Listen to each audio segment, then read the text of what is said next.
All right, well, hello everyone and welcome to today's webinar, Tactical Anti-Phishing Techniques. We have HacWare and DNSFilter here to go over this. First of all, this webinar is being recorded, so you will get a recording after the webinar is completed.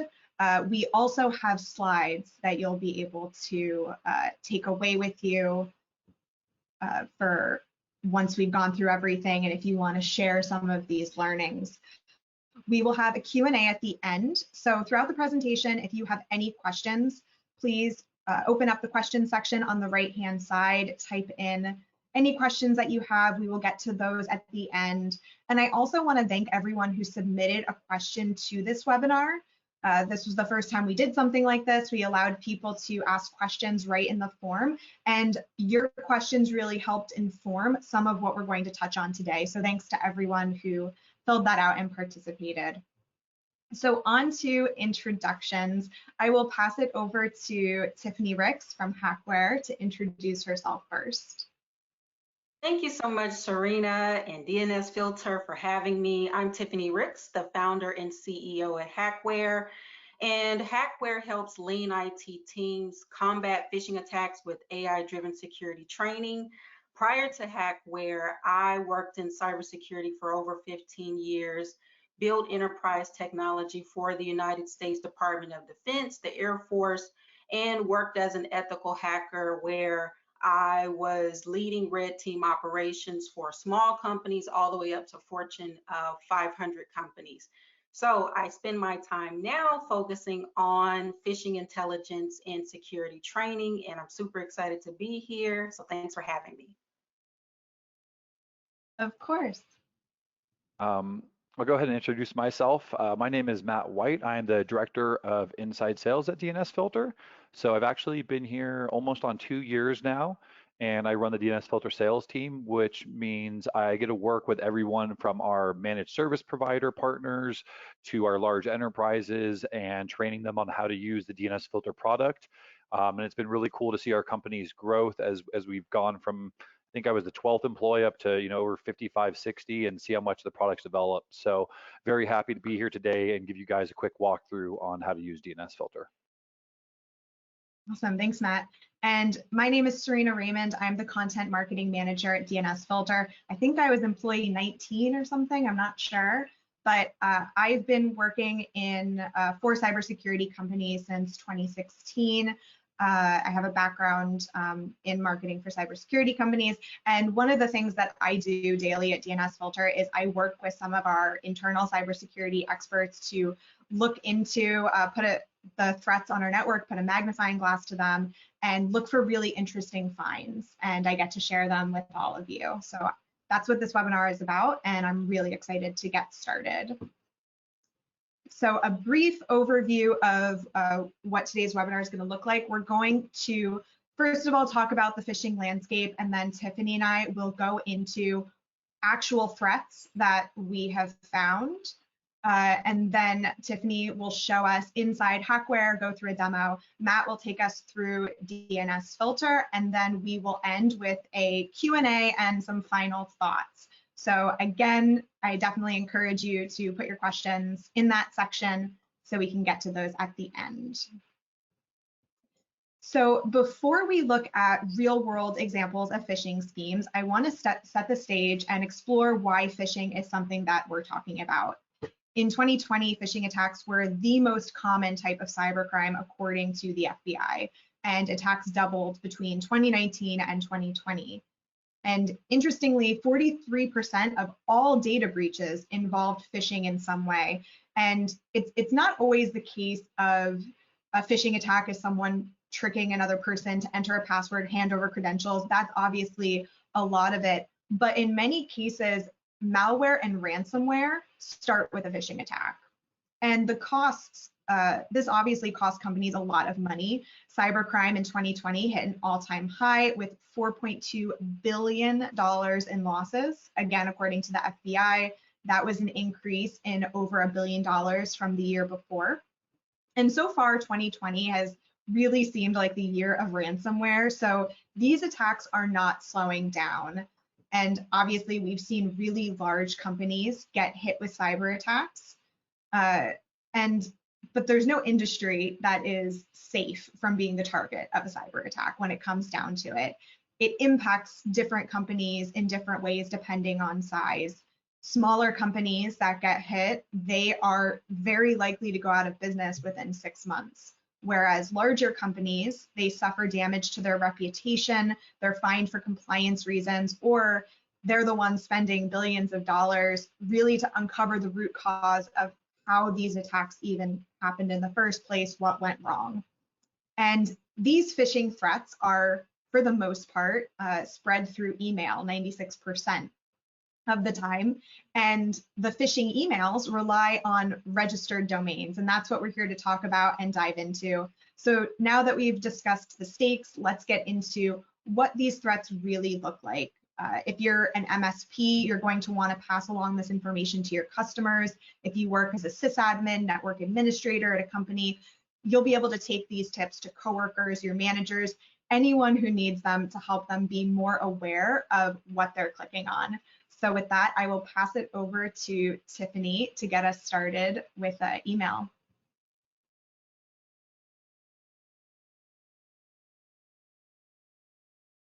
Tiffany, I think you're on mute. Thank you. What I was saying was, Serena, you made a good point about no industry is safe from cyber attacks. I saw this firsthand as an ethical hacker and working for the Department of Defense, which is one of the most targeted industries by cyber criminals. And one of the things that I can tell you that I'm showing you in this picture is that it also doesn't matter your technical skill level. If you don't have the proper training in security awareness training, you could fall victim to a scam like what we're showing here. And that's because cyber criminals have a keen insight into a target's needs. And I like to think that they've studied Maslow's need-based hierarchy, where we are driven by the need of having security and safety. We're driven by needing to make sure that we are secure and safe. And so a lot of these phishing attacks, especially what I'm showing you here with PayPal, is they are really trying to exploit those needs of security and with regard to financial security. And I also want to show you that they're looking at this I want to break this down into 3 ways. So there's 3 ways that cyber criminals can target anyone. It doesn't matter their technical skill level. If you look at these emails, there's a trend. The first one is urgency. So if you look at the subject line of these email messages, they are really trying to get the target to act. And the key word in this scenario is suspend. So they're already trying to lure the target in. And then the second thing is the contents of the message. So the contents of the message are focused on financial loss. So again, the needs are a need of being secure and keeping our finances safe. And so what they're stating is there's a loss in your credit card or your banking information. And that's going to cause you to act with urgency. And then the final thing is they're using distraction in these 2 emails.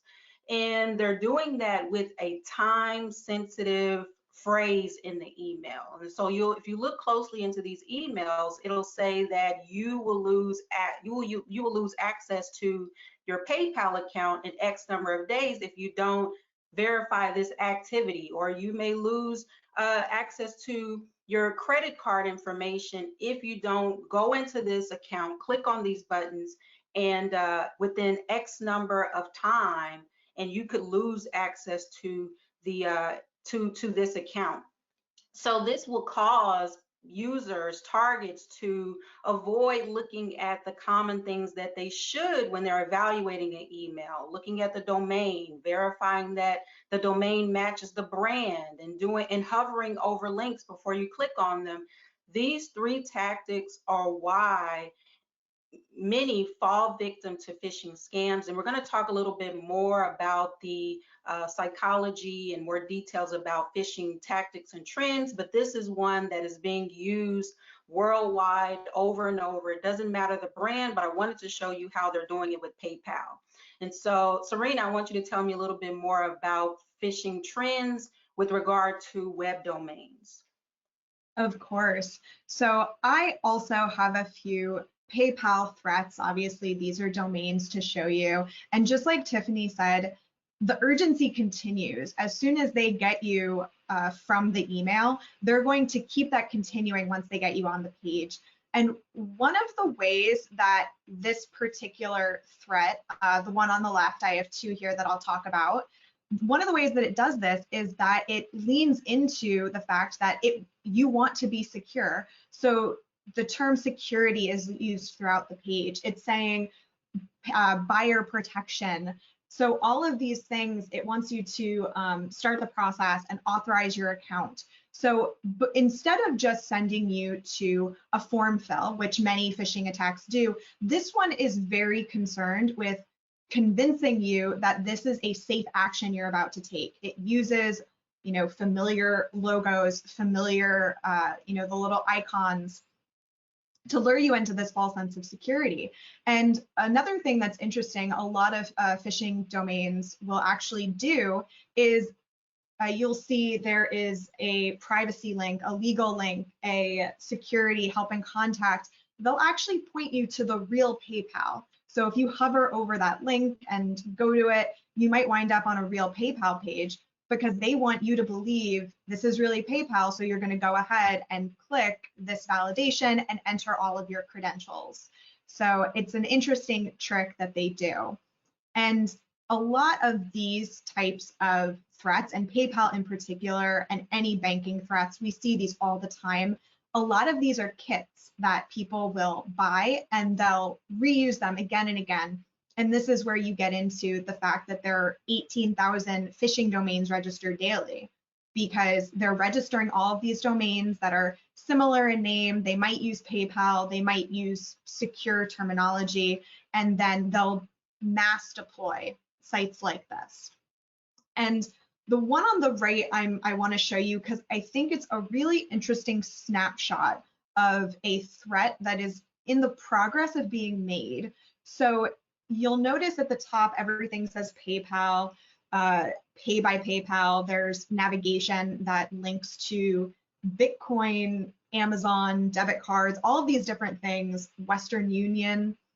And then on the bottom, there are different tiers for operating systems that you can buy. So I talked to our head of data science, and in looking at this threat, we kind of determined it's likely that this is some sort of template someone was using to start a threat, and they were actually in the middle of putting it together. So maybe they put the top together, they wanted it to be PayPal, but they haven't gotten to the bottom yet. So I just think this is a really interesting snapshot to show that these are sites that people actually work on. They put them together just like you would your own website, and it takes them time.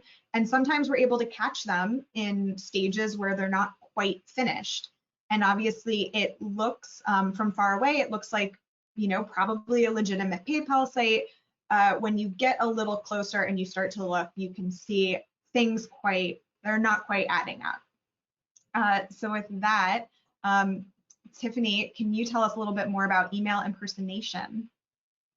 Yes, email impersonation is it's a common practice that cyber criminals are using, and they are getting really great at it.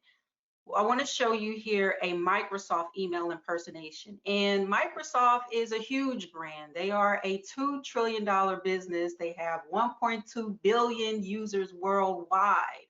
So the motivation for cyber criminals to impersonate Microsoft is huge because they're able to potentially get to a lot of targets at scale. And Microsoft is the leading brand for email impersonation or phishing impersonation in general. And what I want to show you in this slide is how similar a fake phishing email is to the real one. They've taken time to really try to impersonate brand. They say impersonation is the biggest form of flattery, and they really are taking the time to build emails that look very similar to the real ones.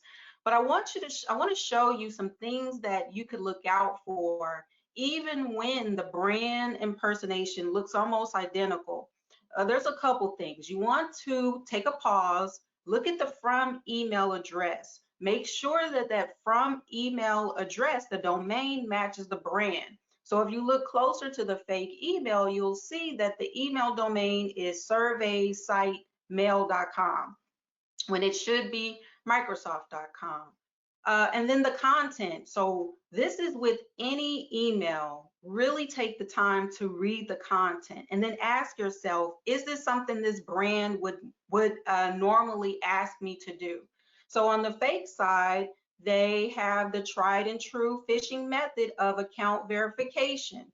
And so they're asking the user, they're telling the user that the account is the account they could lose the account. They need to verify this account.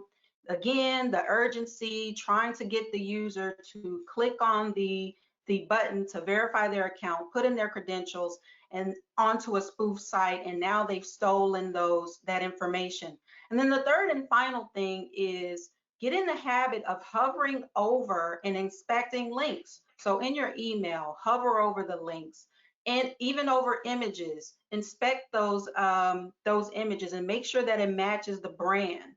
And this is a way that you can determine the real phishing email messages, the phishing email messages from the fakes. And so, Serena, I guess let's play a game. So let's move on to the next slide. And I want to see if you all could actually pick the real from the fake. And the reason why I have Netflix up is because in this pandemic and in this work from home climate, on devices, we've blurred the lines at times where we're using our personal devices to go into Netflix, and we're using our personal devices to go to our work email, and then vice versa. And so when you're on your mobile device, I want to know, can you spot a phish?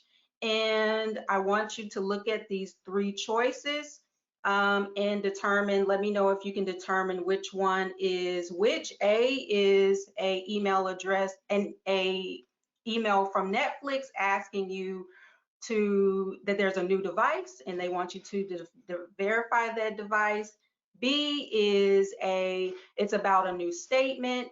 And then C is automatic payment. So out of these three, I want you to pick which one is the real one. All right, I went ahead and launched the poll. I don't think you're able to see the slides and the poll at the same time. So hopefully you all had enough time to see the. I'm seeing that stuff come through. This is interesting. We'll share more about which one was the actual real one at the end of the presentation, but I see some interesting stuff going on here. Yeah, this is very cool. I can go ahead and close the poll if we're going to lock in these responses. Yes, let's lock them in. All right. Okay, so Serena, tell me a little bit more about the spoofing trends that you're seeing on websites. Absolutely. So let me go ahead and click into the next slide. So we want to continue talking about Microsoft, because Microsoft is easily one of the most impersonated sites out there. Obviously, because it is so ubiquitous, people use it for everything. And so we see a lot of sites mimicking Microsoft. So here I have a fake one on the right, real one on the left.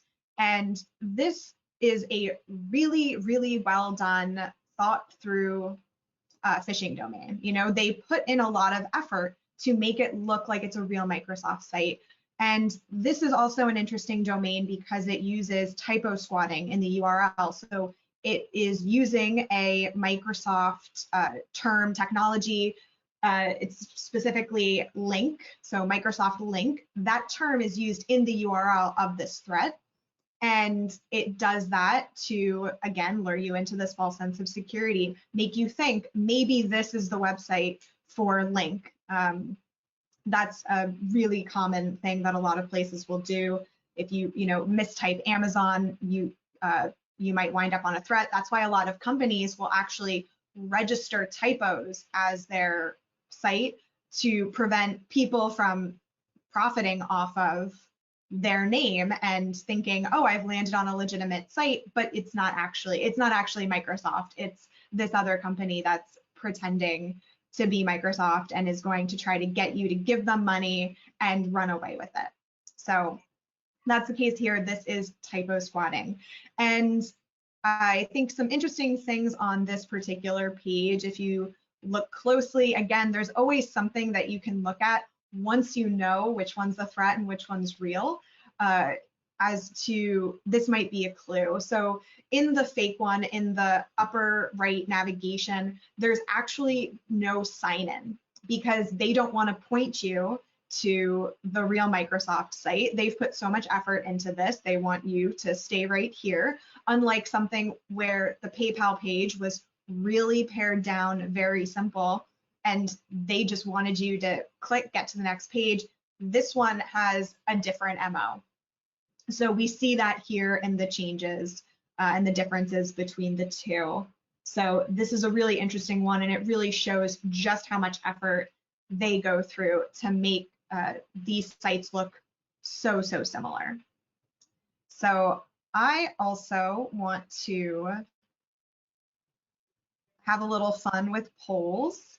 And what I have here are also Netflix domains. And again, like Tiffany said, these are, you might be accessing these on your work computer. You might, I think a lot of people will stay logged into their personal email and their work email on their work computer. So there's so much crossover in terms of these threats. So I have a few different Netflix sites here. One of them is real. So I'm going to go ahead and throw up the poll once you've had time to look at these.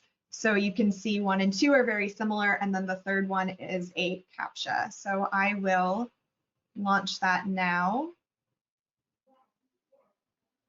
All right, let's see.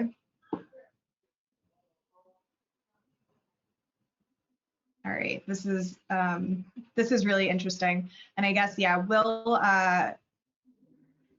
we'll let you know at the end. But I think I'm going to go ahead and lock in these answers. Thanks to everyone who answered. Looks like B is the overwhelming favorite. That is the real site. So that's really interesting, and I will get back to that later in the presentation. We'll go through. So. Tiffany, can you show us an example of a phishing threat outside of an email?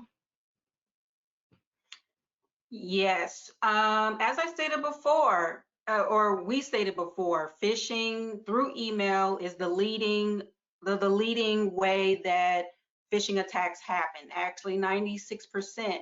But as we're seeing in this presentation, that bad actors are always evolving and always looking for ways of least resistance to target users. And what I'm showing you here is they're aware of the emerging trends in tech space, NFTs. They're looking at how can they access and steal digital assets. And what I'm showing you here is an example of a malvertising campaign where a bad actor put an ad out on Google and they linked to a malicious site, one that's impersonating the brand OpenSea, which is an NFT marketplace. And as you can see, if you on the screen here, that the domains are totally different. And what I wanted to show you is that you really have to take the time and have this vigilant mindset that no matter where you are on the digital world, make sure that you're validating these domains, they match the brand, because you can get an ad on Google, it could be on your mobile device or email, where bad actors are trying to lure you into logging into their malicious sites. And so I asked Serena to investigate this and look at how DNSFilter would handle this malvertising. And so, Serena, show me what you came up with and what happened. Absolutely. So when I attempted to go to this site, obviously with my DNS filter software deployed, I have the roaming client, and I'm blocking all of the threats basically. This is what I saw. So this content was blocked, and the reason that this particular domain was blocked was because it fell under our new domains category. So as I mentioned before, phishing domains are registered 18,000 every single day. And something that we do at DNSFilter is we actually have a new domains category, and it's very, very powerful. So any domain registered in the last 30 days, it's automatically going to be blocked, because the likelihood that it is a threat and someone's trying to access it is really, really high. And this is proof of that. So a lot of phishing sites, you know, they were new as of days ago. I see that all the time when I look into particular threats that I find. It was registered in the last month, almost every single time. It's very, very rare that a phishing site will actually stay up for months at a time. So if I were to see the ad that Tiffany had showed and actually clicked on it without realizing the real OpenSea ad was underneath it, if I had DNSFilter, obviously, and I had the new domains category on, I would never be able to actually see the website. I would see this block page instead. So Tiffany, I'm interested in talking a little bit about URLs now. That's really exciting. I love that. And what I want to show you are trends in the last 30 days that the phishing, our mining technology searches the web for phishing attacks. And what I do is I research and analyze that threat intelligence. And so in the last 30 days, I've seen a trend with URLs where they have went to the other spectrum of longer URLs. And so they're trying to, with these long URLs, exhaust the users, because they are betting that the users will look at the first couple of characters and then they won't scroll to see what the actual domain is. And in the case of Spotify, what I'm showing you here is a little bit of the attacker journey. So it starts through email, they have the urgency in the subject, they get the user to click on the link. As soon as they click on the link, they may look at the first few characters of the URL. And what I'm showing you are two examples of what happened in the last 30 days. They, in one instance, with the subdomain, it was Spotify spelled correctly. And then they would leave a trail of subdomains to exhaust the user, to prevent them from scrolling to see the end. The final domain oftentimes was something very generic like expiredlogin.com. And that's a tactic that they're trying to use to sort of add validity to their spoof site so you can log in with their credentials.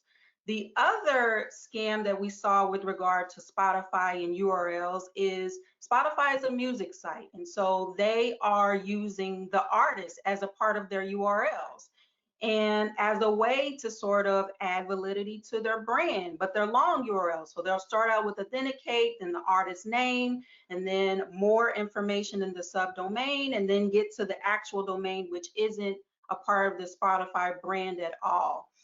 So these are trends that we're seeing. And again, it's about making sure that your users stay vigilant. They understand the brands that they're logging into, what the URLs look like. So, and so if they're not using a tool like DNSFilter and they're just clicking on links and opening up the site, they need to be aware of what the brand URL is so that they can understand that it's a spoof site and to no longer put in their credentials. And so, Serena, I really want you to talk a little bit about banking and how URLs are, cyber criminals are using URLs to trick users. Yes, I think I mentioned it before that banking pages are easily some of the most copied pages. And we see so many Chase fake logins on a weekly basis. I can't even tell you how many I've seen. And honestly, they just look exactly like Chase login pages. It is very, very difficult to tell the difference. So one of the ways that you can tell the difference is by looking at the URL. And what I have here I'm not gonna make you guess, I have a real and a fake, and the left-hand side, that's a fake Chase login domain. And on the right, we have the real one. And you can see that the real one uses the term secure, and then it has 07B. It's a very specific subdomain, and it's something that if you are cybersecurity aware and you're looking to make sure that this is actually a Chase site, you might actually see that and think, well, that's a weird subdomain to be Chase. You know, you'd think it would be something maybe like secure or pay.chase. So the fact that they use that is really in some ways to the advantage of cyber criminals who want to capitalize on that. Whereas on the left, we have the fake domain, something where if you see Chase right off the bat, you might think, okay, this is safe, without really reading the full URL and thinking, okay, this is actually a little suspicious. And another thing that I want to draw attention to is the fact that at DNSFilter, we're really looking at just the domain. We don't look at the full URL. So there's opportunities for threat actors to use the entire URL to really convince you that this is a threat. And just to kind of drive that home, in the previous image, I stripped out all of the directories in the real Chase login page. And when you add them back in, you can see there's auth, hashes, logon, Chase, all of these things. All of those directories are easily replicatable by a threat actor and putting them in their domain. So they can use all of these things to make you think I'm looking at a real site. At the same time, I also want to point out SSL certificates, because you can see the one on the right, it has an SSL certificate.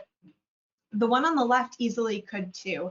There's nothing to prevent a site owner from buying an SSL certificate and deploying it. So I really want to leave you with SSL. It's similar to CAPTCHA and other things. It's similar to, you know, validation.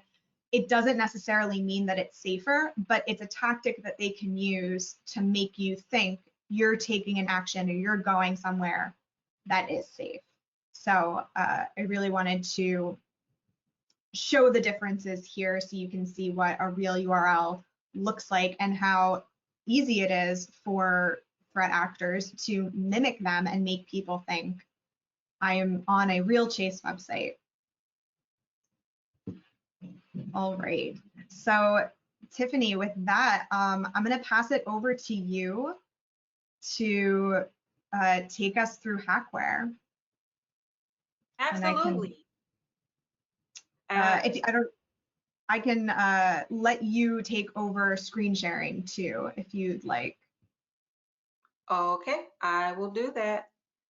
Awesome. Well, as we went through this presentation, the presentation shows why you should have security training. Bad actors are targeting your users because of the path of least resistance. And as I stated before, if your users aren't aware on how to avoid cyber attacks and you have, you know, great security technology, they can be used to bypass those complex and advanced technology solutions you have. So security training is important. And I'm going to show you in a demo how we can help you at scale train your users to avoid these types of modern attacks. So let me share my screen. Yes, show this window.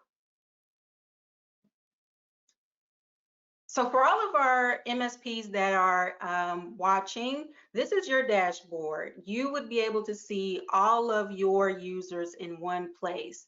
And one cool thing about this, whether you are using the partner dashboard or if you're launching HacWare from HacWare.com, is we're solving the first problem with security training, and that is the install process. So we make it super easy to install by you click and you pick what type of integration you want. So you can pick Microsoft, and it's going to automatically sync to the number of users that you have active on that platform. So it handles the licensing for you. And then you can also integrate with Gmail. And Open is a great tool to use if you don't want to set up the email integration. This product only uses open source information. So it searches the web for phishing trends and information about the organization, and it will create the custom experience that I'm going to show you in a second. These other two, they take that insights, but they also integrate with email, which happens to make the administrative part, the administrative side of security training easy. Now for what makes this product really helpful is, let's talk about phishing. I want to show you that we really focus on automation and making sure that this product will handle scheduling the simulations, and it is smart enough to know what the user doesn't know about phishing. And as you can see here, it's automatically scheduled a user in an hour. It picked the campaign. It's going to be a campaign that has a link in it.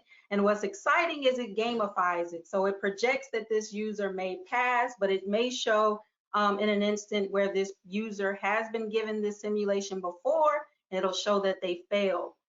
Now I want to show you how we really are using the insights that I showed you before in HacWare. It mines the web and it finds these phishing emails.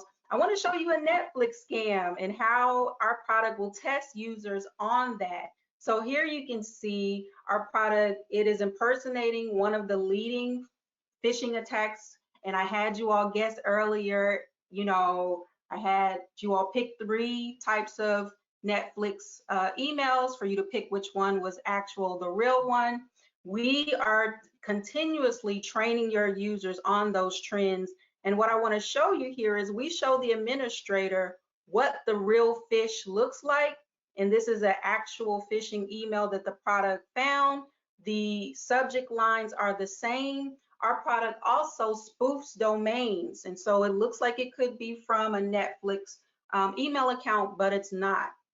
And just to go back to that Q&A session we did before, if you picked A, you picked the right phishing email. You picked the right email. That was the real one, A.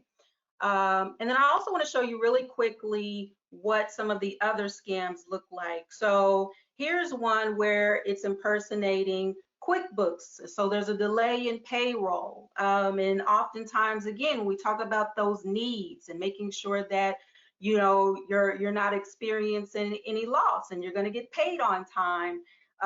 This product is using some of those same tactics that cyber criminals use. So this product continuously collects those phishing threats. It reuses those, so your users are able to understand what's happening in the threat landscape today. But it also does business email compromise scams, which makes us unique from a lot of the other vendors because it will impersonate someone in their network and act as if they need this user to do something for them. It could be buying gift cards, or it could be opening up an attachment. And so this is a great way to train your users on modern phishing attacks with these business email compromise impersonations. And then training. So now that your users are in the habit of spotting a phish because they're getting continuously trained, then our product kicks off training in 2 ways. Our training is micro, and you could, if your users are failing a phishing simulation, they will be automatically enrolled into a training course. All of our courses start with a pop quiz, and then they get this 3-minute or less video right in their email box, right where they're working. And then the other way that it kicks off training is through our learning management system. And so You can pick the courses, set up a course plan, enroll those users into that course, and that way you have more control over what the organization as a whole or a subpopulation is getting with regard to training. And so this is all I want to show today. One of the quick features I do want to show that forgets that it isn't getting implemented, and it's a great way to get your users in a posture of reporting phish, is we have a new tool called Phish Reporter. And so right in the user's email box, they can report a phishing attack, and then it's going to send that whole email, all of the contents, to the analyst staff or to the IT provider. And then if it's a phishing email, they will get a congratulations, gamification that they did pass, and that this email wasn't real.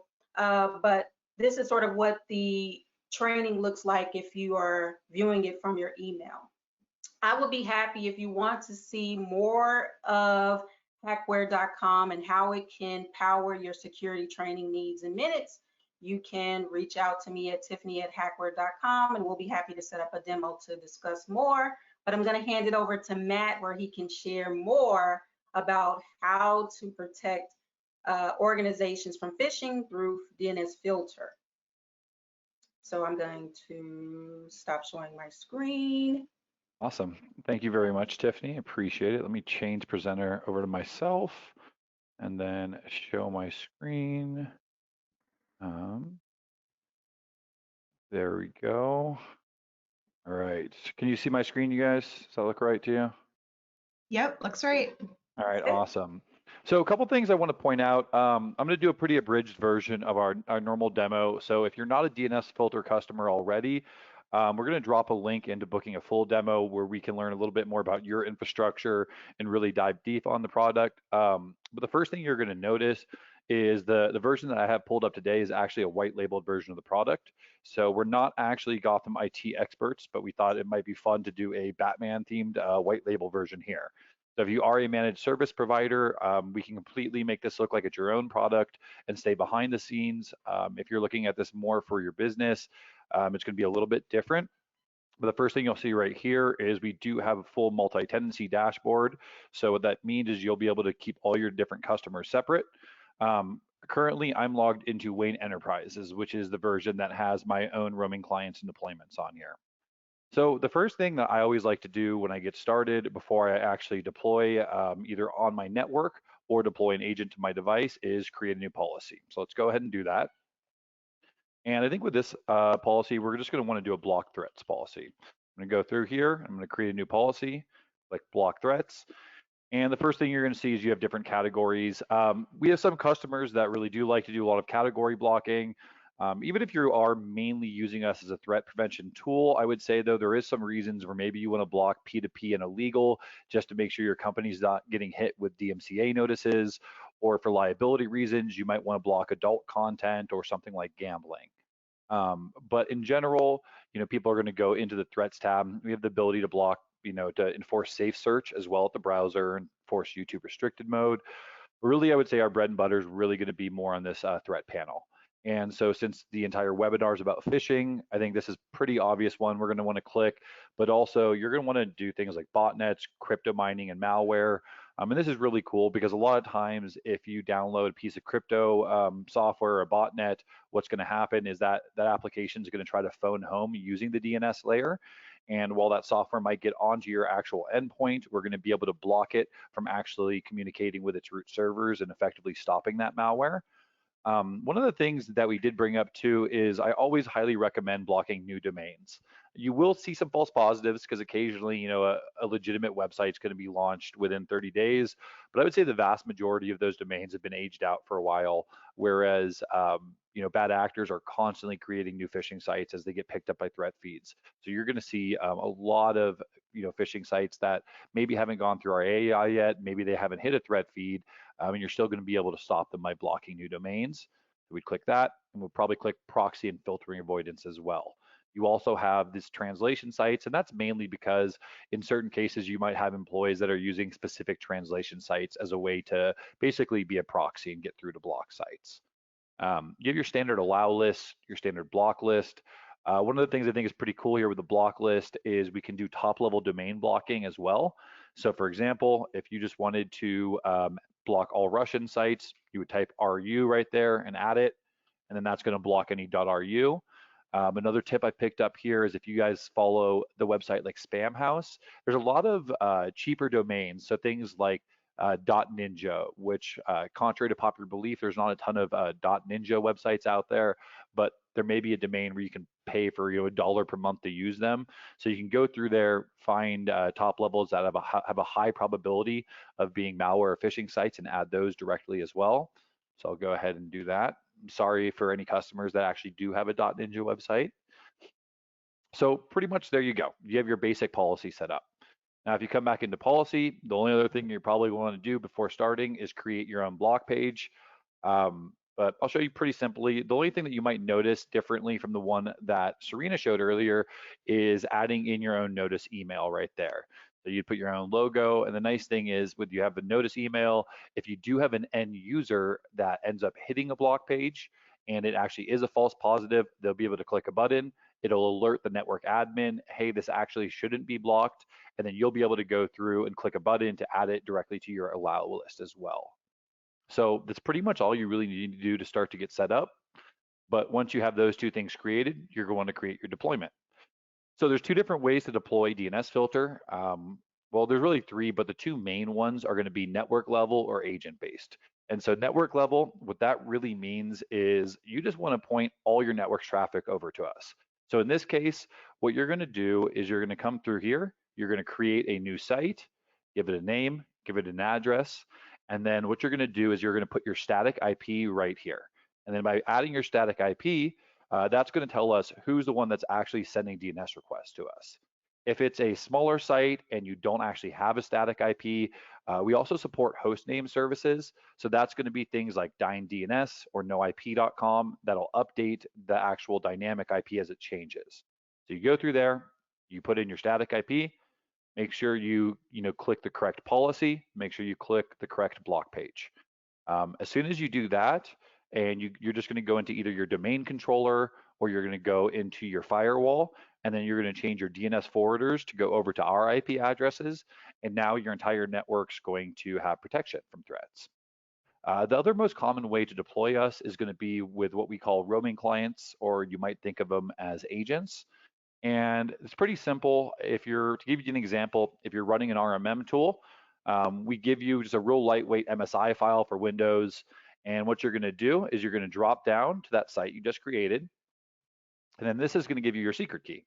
And so what you're going to do is if you go into our docs page right here, we're going to give you a silent install script.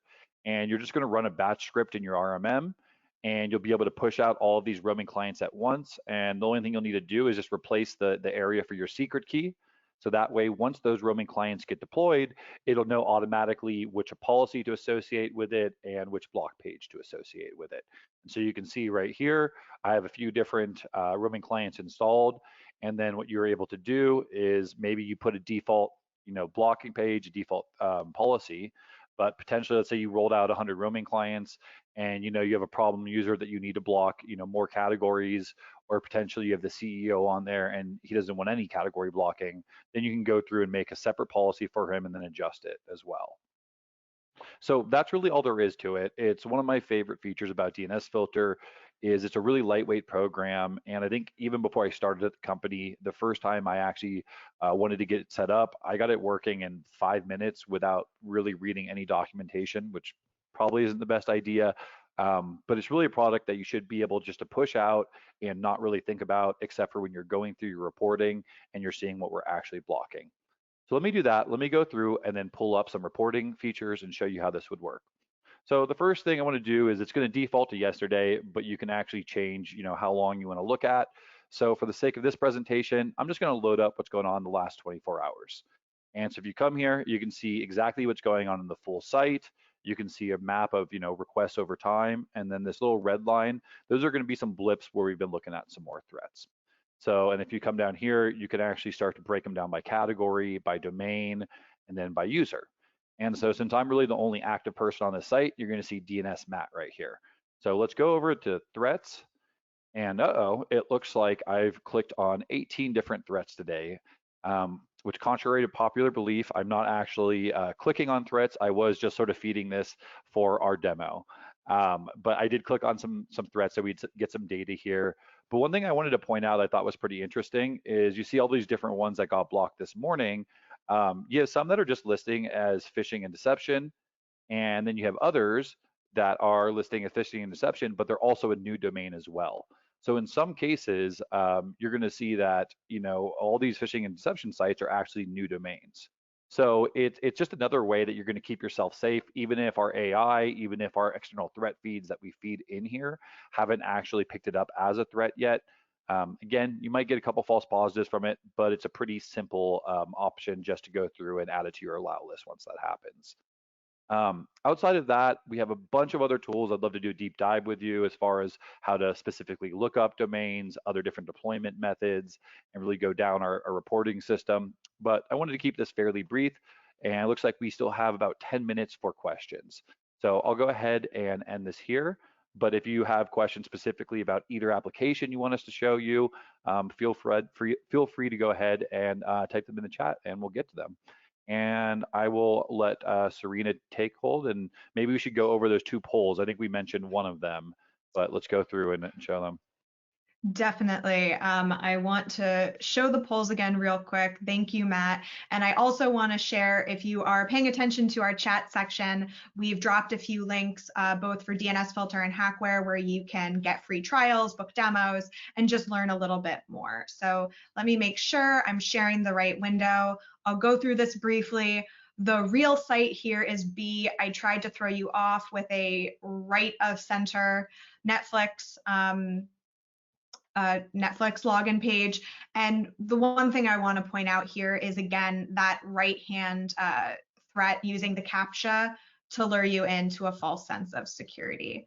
So with that, let's go to the Q&A. I think you answered this in the Q&A, Tiffany, but just to cover it here, a great majority of my customers use free webmail like Gmail. How effective will HacWare be for these kinds of customers? Good question. We have quite a few partners that are managing small operations that haven't converted over to a business email address. And so what we typically recommend for them to use is the HacWare Open. So that way it doesn't matter what email organization they're using.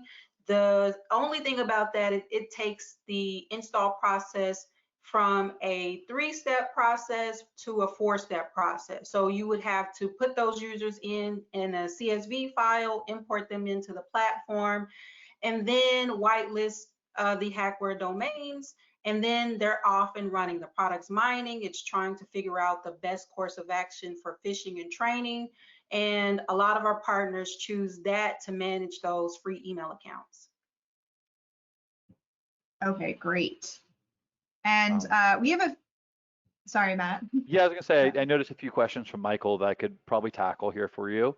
Yep. The first one, it looks like, does it block users who select to use Tor? So I think the issue with blocking Tor is because it is an encrypted browser, it's not actually going to make a DNS request. So it's the same thing I would say with something like BitTorrent, where what we can do is we can stop them from going to like a website where they would download a Tor browser, where they would download BitTorrent files. But once they're already up and running with that software, because it's not actually making a DNS request, we're not going to be able to block those programs. But we can keep them from actually being able to download that root program or download like a BitTorrent seed, for example. There's another one where Michael also asked, if you have remote users who work from the office at times, does the agent and the network DNS settings conflict, or is it a non-issue? So in that case, it's actually going to be a non-issue. What's going to happen is when you have a roaming client installed on the computer, what it's going to do is it's going to take precedent over any of the network DNS settings. So the roaming client's always going to be the first check. Even if the network says, hey, we want to push it over through the network, the roaming client's going to say, nope, I'm going to hijack the DNS and send it directly to DNS filter servers and apply the policy that you built at that roaming client level. And I think there was one more question from Michael, right? Do your customers use this as well for phishing URLs as a quick fix to blocks? I believe that's in reference to the new domains that you showed. I think that's what you mean, Michael. Let us know if it's not. Yeah, I'd have to get some more clarity on that question, but if that's what it is, yeah, in general, I always recommend the new domains. I know that I keep it turned on for myself. Every once in a while, I'll click like an advertising link or a link for like a brand new event that actually is a new domain, but the vast majority of websites that I'm going to aren't actually going to be new. There's something where they purchased the domain, they've been working on the website for quite some time. So you also have the ability as well to put a bypass password as well. So when I'm using it as an admin, I throw a password on there. So if I know I'm pretty sure, hey, this actually is legit, then I just type the password in. And it looks like Michael added some clarification. Can you block specific URLs as they are identified? Yeah, so you're going to be able to block specific root domains, not specific URLs. So everything that we do is done by a DNS request, which is going to go back to the root domain, but not the individual URL. And so as they're identified, if you do see something that, like for example, someone gets through, we don't block it, you would just go through your block list and you would manually add that. Great. And then this seems to be a question for both Tiffany and Matt. Is the administration console going to be offered in another language at some point? I would love for that to happen. It's something we've talked about internally. I would say theoretically, for sure, we just raised a large round of funding and we'll be doing a bunch of hiring soon. It's not on our most recent roadmap though right now. Doing things like offering multi-language support. Really, it's probably a rebuild of our dashboard, so that way we could start to support multiple languages and figure out which languages we would support. So I would say it's not out of the realm of possibility, but realistically, I know it's not going to happen anytime, through the end of the year or probably early next year. We have a couple other very major projects around data export to S3 and some other things coming up that we'll be working on first. Same here.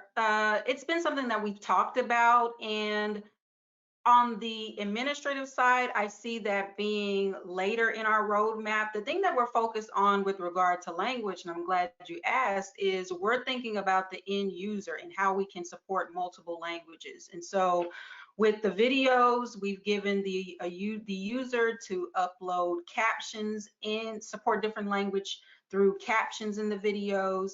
And with the training content, we're allowing our partners to be able to upload, I showed you that pop quiz, upload the question and content in the preferred language. So we're really trying to figure out and start first with the end users. We're trying to really give them the tools that they need. We do a lot of research on corporate language versus your most comfortable language that you're speaking with your friends and family. And so the thing that we're targeting right now is the end user, and how do we get them, how do we support their most comfortable language? And we're doing that with the content, but most likely if we think about the administrative side, that will be further in our roadmap, and most likely will be 2022 if I'm taking a guess, but we're really focused on the end user at this time. But great question. Okay, great. And I know we're close to time here. We do have a few more questions. So I guess let's try to tackle these and then get to final thoughts.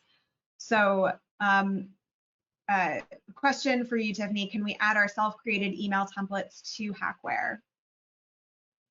You can, on the training side, you can add your video content. On the email side, this is something that we're considering. Many of the partners choose us and users choose us because they don't want to create templates. They want that ability for HacWare to continuously find those phishing threats and incorporate and choose who to pick them and send those out. So we're considering it, but at the moment it is all AI powered.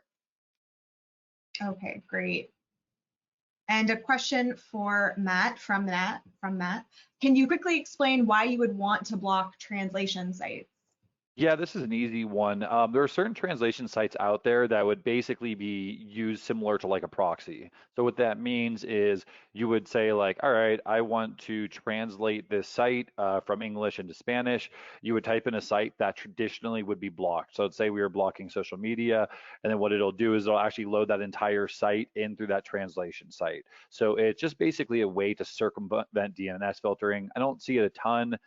It doesn't really happen with something like Google Translate, but there are other translation sites out there that basically reload all of the content through, their own version on that translation site. So that's the reason that we have it as an option under threats. Okay, great. And then a quick question here, is it possible to leverage the DNS filter API to check reputation of IP addresses? I don't think so. I don't think so. I mean, if you're talking about sort of like IP layer filtering, we're not really looking at anything to do IP based, because it's not really going through the DNS layer if you're connecting directly to an IP.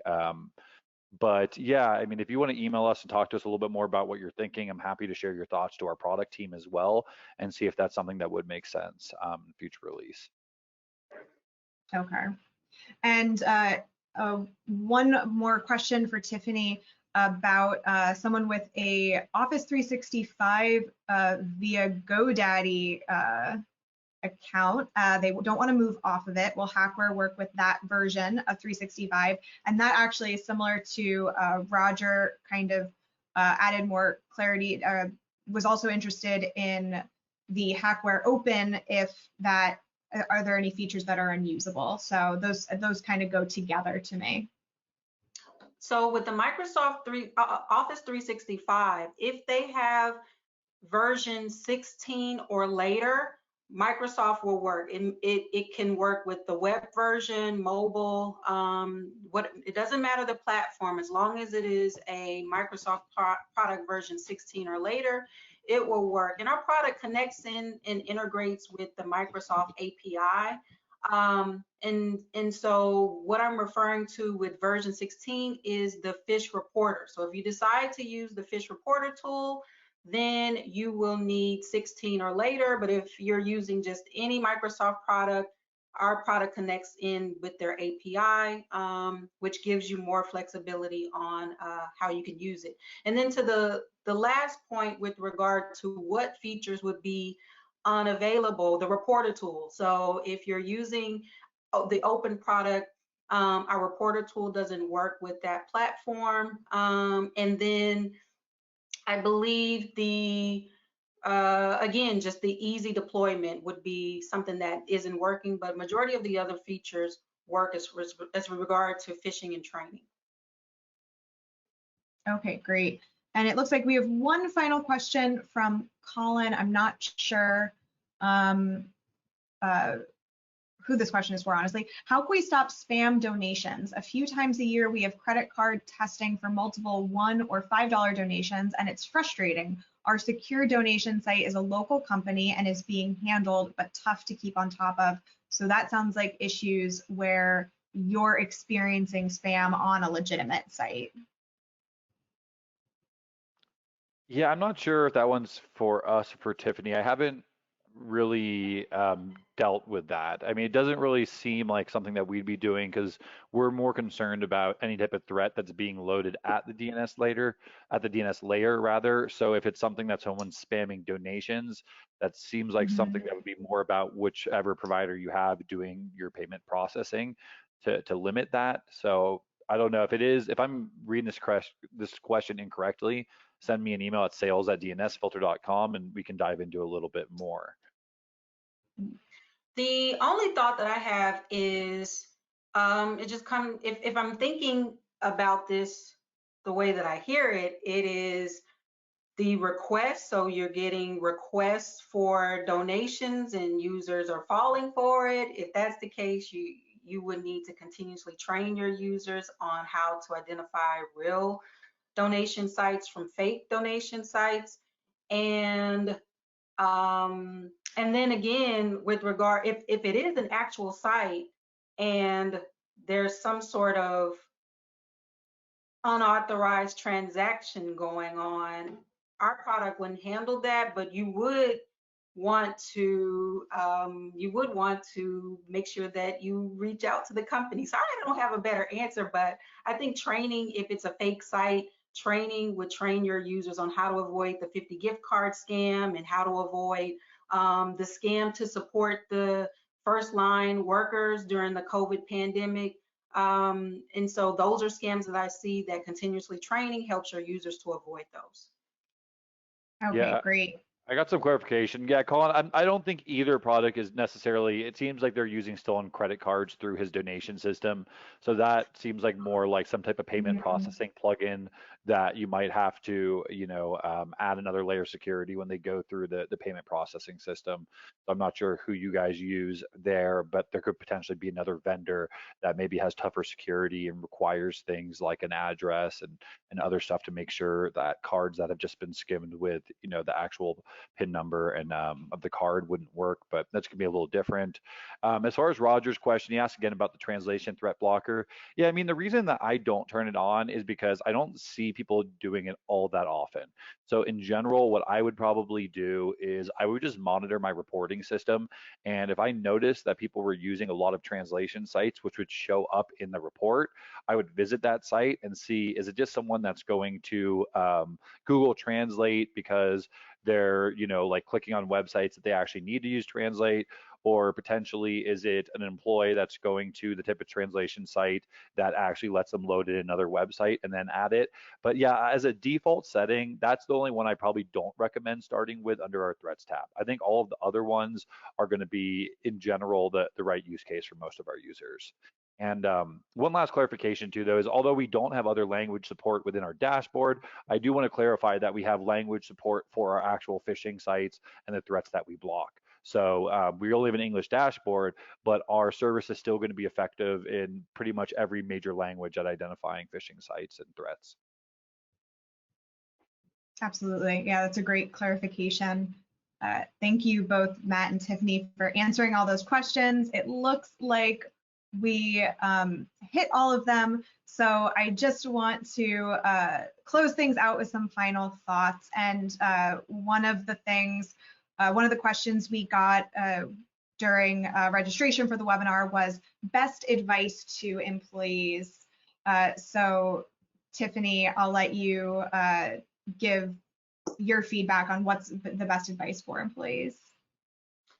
My best advice for employees is to find frictionless ways to understand how phishing attacks are happening. And oftentimes you can, if you're not enrolled into a training program, then you can follow certain influencers on Twitter. HacWare, you can follow our blog. We have a top 8 phishing attack report. It's one page that tells you about all of the phishing attacks, the top ones that have happened each month. And so that's a frictionless way to understand what's going on and how you can avoid that and share that with your team. And so that would be the most important thing, and stay vigilant. Absolutely. And I just want to chime in with the concept of zero trust. Obviously, it gets thrown around a lot, but I think the idea that you're not necessarily going to trust an email, you're not necessarily going to trust a website. I think that more employees need to adopt this kind of mindset. Being a little suspicious is kind of a good thing when it comes to sites that seem questionable, and also encourage your employees to report them to you. And, if you're using a tool like DNSFilter, you're able to have your employees report things that they think are questionable, and you can add them to a block list if you want to stay as safe as possible. But I think that is everything we have for today. Thank you, Tiffany. Thank you, Matt. And thanks everyone who stayed on. I know we went a little late, but I was happy that we were able to really answer everybody's questions. So we hope that you enjoyed our presentation today. Thank you, everyone.